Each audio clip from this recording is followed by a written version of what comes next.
What if you detonated a nuclear bomb in the Mariana Trench? Science, not What would fantasy. happen if we detonated humanity's most powerful nuclear weapon at the deepest point of the ocean? Nothing. For sure, tsunamis hundreds of meters high would destroy coastal cities, earthquakes would level countries, new volcanoes would bring us Level countries. Nigga, what? nuclear winter. Maybe even Earth could be ripped apart or thrown out of orbit. What? Well, almost. Currently, Earth Wait, we have enough power to throw our planet out of orbit with one bomb? That's why no one wants war. We go to World War III, we all done. Earth's deepest known point is inside the Mariana Trench.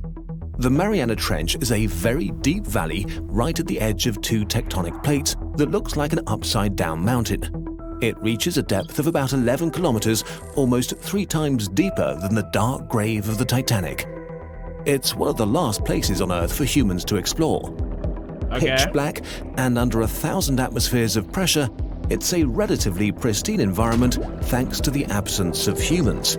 Okay. A great place for our nuclear test. We'll use the most powerful nuclear bomb humans have ever exploded, the RDS-220 hydrogen bomb, or Tsar Bomber. Its explosion was so massive that its shockwave traveled around the Earth 3 times, and its mushroom cloud stretched 56 kilometers. I didn't feel it.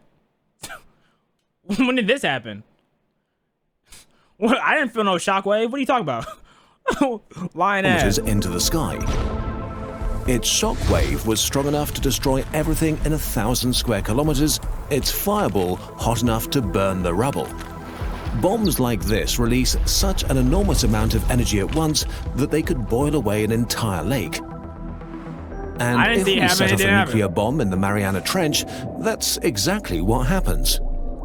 Let's pull the trigger.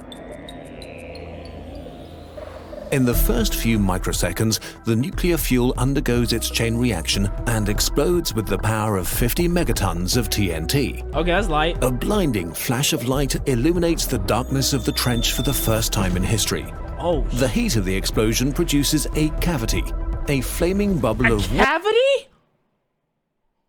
Oh, that's so weak. I've had cavities my whole life. What? You think I'm worried about that? Come on, bro. Water vapor, radioactive nuclei, and the remains of very unlucky fish. The bubble grows quickly as it vaporizes the water around it. The pressure of the bubble is immense, plowing outwards as if there's nothing in the way, dying to bubbles. sending off a shockwave that will be felt by seismic stations and whales around the world. And then, almost as fast as it emerges, it stops. How does Bubble Bass poo? Because Bubble Bass has a big trunk. How does he be letting his poo out? Like, how does he sit on toilets? I know his butt suffocates the toilet he's on. Like, I want to know what his bathroom look like. I want to know what it smell like too.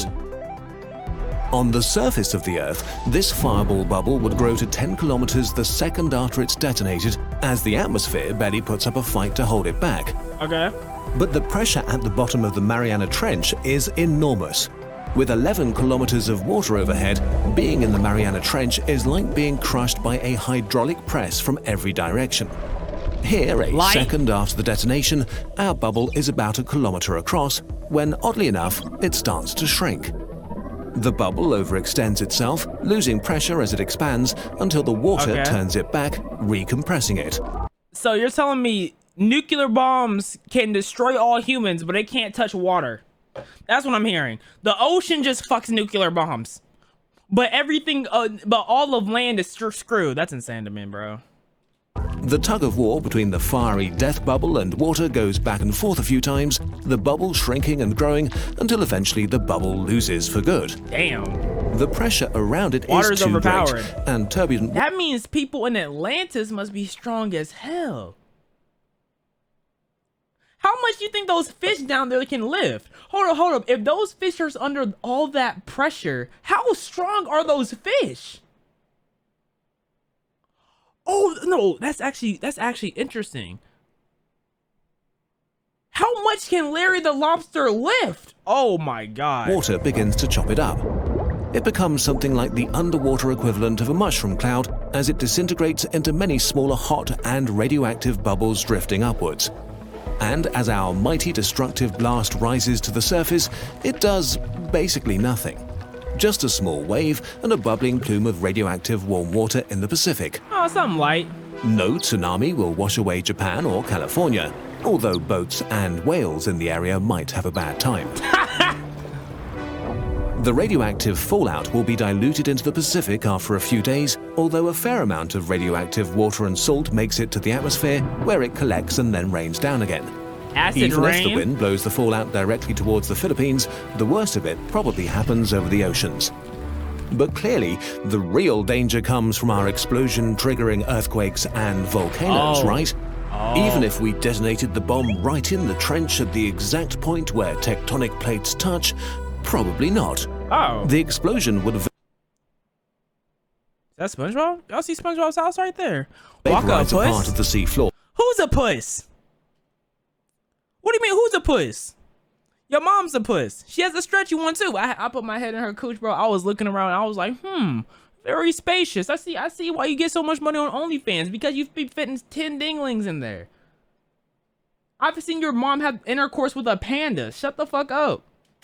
And turn a lot of sand into glass, but most of the energy goes into the water, not seismic waves. Okay. Earthquakes are already quite common at tectonic plate boundaries, and earthquakes with as much seismic energy as our bomb happen a few times a year without triggering. So basically, a nuclear bomb getting dropped is the equivalent of everyone's mom in chat jumping, because y'all moms are obese. Interesting. I'm glad I learned something new today.